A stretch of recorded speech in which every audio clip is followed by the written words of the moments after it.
Hello bachcho, let's read the question. So the question over here says, give an account of methods used in sequencing the human genome. ठीक है, human genome को sequence करने के लिए जो methods use करे गए थे उनके बारे में बताना है। तो देखो, दो अप्रोच लगी थी, दो टाइप की मेथोडोलॉजीज लगी थी ह्यूमन जीनोम की सीक्वेंसिंग के लिए। पहले को कहते हैं हम expressed sequence tags, express sequence tags ESTs approach. ठीक है, इस अप्रोच में क्या किया गया, सिर्फ उन जीन्स की सीक्वेंसिंग करी गई जो जीन्स एक्सप्रेस होते हैं। ठीक है, sequencing of only those genes which are expressed. ठीक है, उसके लिए क्या करना पड़ा, उसके लिए सबसे पहले ये ढूंढना पड़ा कि कौन से जीन्स एक्सप्रेस होते हैं और सिर्फ उनकी सीक्वेंसिंग करी। So it involved identifying genes which are expressed और फिर उनकी सीक्वेंसिंग करी।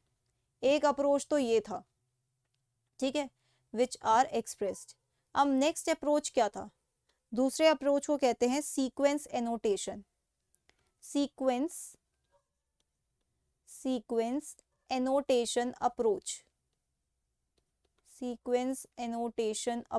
इसमें क्या करा, इसमें पूरा जीनोम सीक्वेंस कर दिया और उसके बाद ढूंढा कि हाँ ये सीक्वेंस है जो एक्सप्रेस होते हैं।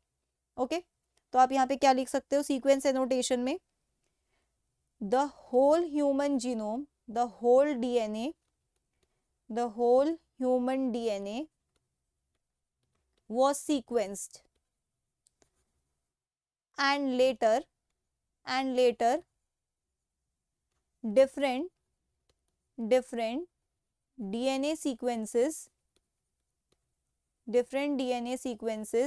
were annotated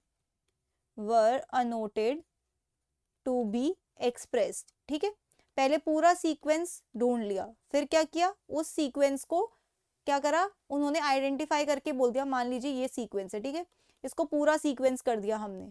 अब हम बोल रहे हैं कि सिर्फ इतना सीक्वेंस एक्सप्रेस होता है, तो इसे हम कहेंगे एक्सप्रेस जीन, बाकी सब नहीं होता है, right.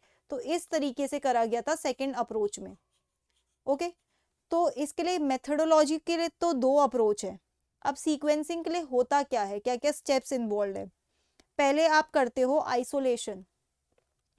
Isolation of entire DNA from cell, पूरा DNA निकाल लिया सेल से। उसके बाद इस DNA को आप एक बारी में सीक्वेंस नहीं कर सकते, आप उसको फ्रैगमेंट्स में तोड़ते हो। तो आप क्या करोगे, इसका डाइजेशन करोगे, digestion into fragments with the help of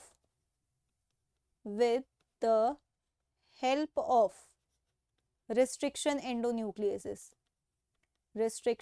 endonucleases। ये एंजाइम्स हैं जो आपके पूरे DNA को क्या करते हैं, छोटे छोटे फ्रैगमेंट्स में तोड़ देते हैं।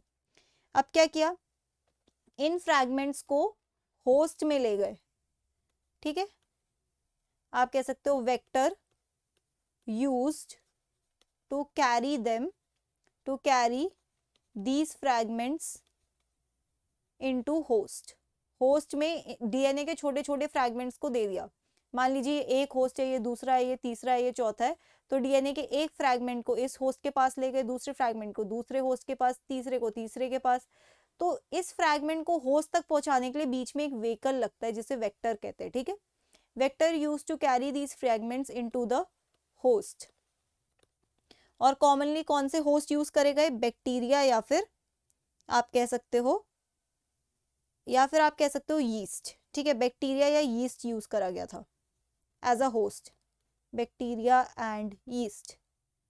और जो वेक्टर्स बैक्टीरिया में ले जाते थे उनको कहते थे बैक, और जो वेक्टर्स यीस्ट में ले जाते थे उनको कहते थे यैक। ठीक है, बैक जो बैक्टीरिया के पास ले जाएंगे और यैक जो यीस्ट के पास ले जाएंगे, तो इसको कहते हैं हम बैक्टीरियल आर्टिफिशियल क्रोमोसोम, ये एक तरीके का वेक्टर है जो बैक्टीरिया के पास ले जाएगा हमारा डीएनए फ्रैगमेंट। और यैक क्या है, ये भी एक वेक्टर है, यीस्ट आर्टिफिशियल क्रोमोसोम। ओके, ये यीस्ट के पास ले जाएगा। यीस्ट और बैक्टीरिया क्या हो गए, होस्ट हो गए। अब हम इनको भेज क्यों रहे हैं होस्ट में, हम इसलिए भेज रहे हैं ताकि ये फ्रैगमेंट्स क्लोन हो पाए।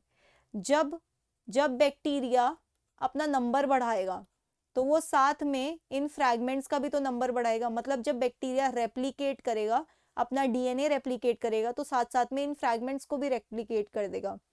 Fragments cloned in the host. अभी तक ये प्रोसेस चल रहा है, ठीक है। और उसके बाद जब बहुत सारे फ्रैगमेंट्स मिल जाएंगे तब सीक्वेंसिंग होती है। ओके, तो ये पूरा प्रोसेस है सीक्वेंसिंग का। दो अप्रोच लगती हैं। एक होता है कि आप सीक्वेंस सबका मत निकालो, डीएनए में जो एक्सप्रेस हो रहे हैं पहले उन्हें आइडेंटिफाई करो और फिर सिर्फ उन्हें ही सीक्वेंस करो। दूसरा अप्रोच है पूरे सीक्वेंस को, होल जीनोम को आप क्या कर दो, सीक्वेंस कर दो, फिर उसके बाद अनोट करो कि कौन सा सीक्वेंस एक्सप्रेस होता है। और इसके लिए ये सारे स्टेप्स इन्वॉल्व है कि पहले आप डीएनए निकालोगे, डीएनए निकालने के बाद उसे छोटे छोटे फ्रैगमेंट्स में तोड़ दोगे। अब इन फ्रैगमेंट्स को आप होस्ट के अंदर भेजोगे, पर होस्ट के अंदर आप डायरेक्टली नहीं भेज सकते, इसके लिए लगेगा वेक्टर। कौन कौन से वेक्टर यूज हो रहे हैं, बैक और यैक। बैक ले जाएगा बैक्टीरिया के अंदर और यैक ले जाएगा यीस्ट के अंदर।